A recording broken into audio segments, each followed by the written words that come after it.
Well, disaster planning is important because we've got to be able to continue to operate in the event of a disaster. I think one statistic I was told was that 67% of businesses don't recover in the event of a natural disaster, and we don't want to be part of that statistic.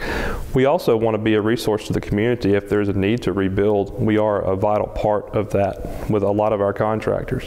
So we want to be able to maintain our service level as well.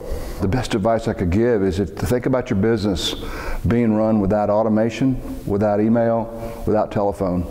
And how would you run your business? We had a tornado in 2005. We were lucky enough that when the roof came off of our building that we didn't have water damage in our server room, which just had a drop ceiling. We moved that into a concrete style bunker with a metal door that was rated to 400 miles per hour.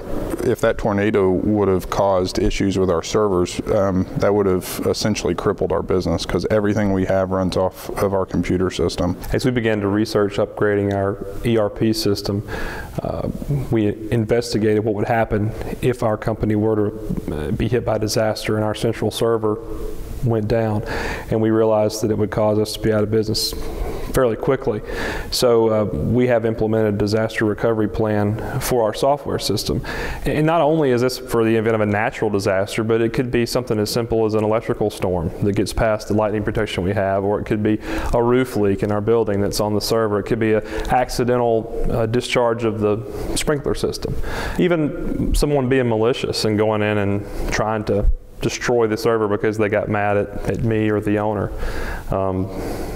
We still have that online backup. It's impossible for them to get in the way of. Our board meeting breaks up into three different topics, and risk assessment happens to be one of the meetings that we talk about. We do a complete risk assessment across our company, which includes operations, IT, the whole entire thing that would put our company at risk.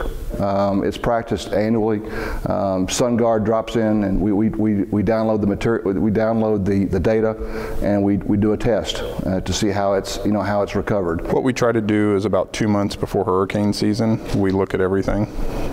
We have about 4 people that are responsible for it, but our disaster preparedness plan includes everybody in the company. Everybody has specific roles that they have to perform before a expected hurricane or during or after a disaster. When you build a plan, the plan basically puts a structure in place, and it's a matter of maneuvering your plan and working the plan.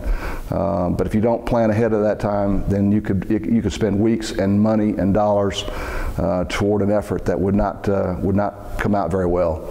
And frankly, we're there for the customer at the end of the day, and if we can't provide to the customer, then we've lost an opportunity.